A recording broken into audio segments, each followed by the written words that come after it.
The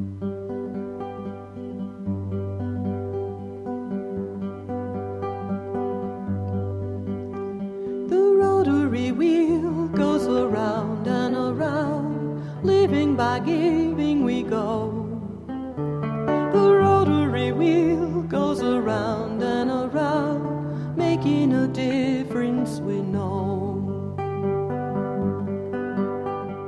First of all, congratulations again for being the recipient of the second annual Paul Harris Fellow Make a Difference Award for the Rotary Club of Sedona. And we're very excited about this being our second year, and I can't think of a better person to be the recipient of the award, so congratulations. Well, thank you so much. I'm a native Arizonan and I love this state. I've traveled around the world, but this is where I really want to live, this is my home. And my dad was a sheriff in Greenlee County in the copper mining country for many times. And so that inclined me, I think, a little bit to become involved in the justice system as a career. So it led me to becoming a probation officer in Los Angeles, and I was there during the time of the Watts riot. I was in the middle of it all and learned much about what was going on and what the community needed, and it was in that setting that I made a vow to do more to prevent problems than to try to correct them. And that's been my philosophy, pretty much.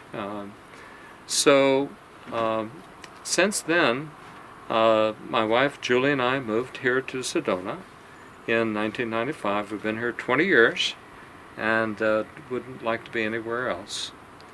And we got involved with the community and have started a number of projects involving always collaboration with other organizations and with government, and being able to accomplish more through collaboration than any organization can do separately. My philosophy that I learned the hard way was build programs based on trust. That if you have trusting relationships with your partners as you create a project, that project has a much greater chance of lasting and providing the service to the community. So that's simply my method, is building trust, being honest, dealing with problems as they come up, look at the big picture so that we're not wasting effort. The effort we're making is very effectively spent. Looking at my progression here in the Verde Valley, it was with, first of all, doing a study of Sedona children at risk, where we discovered there were 60 to 100 Sedona kids that would be arrested each year for different offenses. And so what were the resources for Sedona kids to keep them out of trouble? And there weren't many. Basically, the kids were saying then, like they say now, there's just not enough to do. I helped start youth commissions in Cottonwood and Camp Verde, and the one in Cottonwood is still going. So, that's one of the ways to involve kids, because you need to hear their voices, hear what they feel is needed, and see if they're willing to work with adults in order to create and maintain resources. So after that, I got involved with the county health department, helped them create a wellness center in Cottonwood, and later a community health center, which has ongoing federal funding.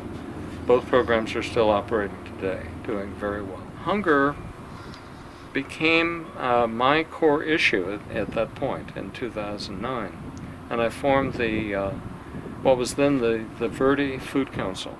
And so the Verde Food Council began developing programs to help kids at school, where the kids were really food insecure at home. They didn't know if they were going to have a meal each day. And so over the weekend, we picked a national program called Backpacks for Kids. We began to develop that in West Sedona School, a Big Park School, Beaver Creek School, and expand it. And those programs are still going strong. They provide weekend meals to kids who are food insecure, and it means that they will have at least 4 meals and 3 snacks over the weekend so they can come to school Monday morning and not be hungry. The extent of the hunger problem is not well known. It took a lot of research on my part. Here's a little commercial, Ending Child Hunger in Yavapai County. This was a major study I did back in 2012 that showed we have 1 out of 3 kids are food insecure. 1 out of 3. 1 out of 4 adults, 1 out of 6 seniors. Across the nation, it's 1 out of 5 kids. In Arizona, it's 1 out of 4 kids. In Yavapai County, it's 1 out of 3. So it's a problem that's kind of like an invisible chaos.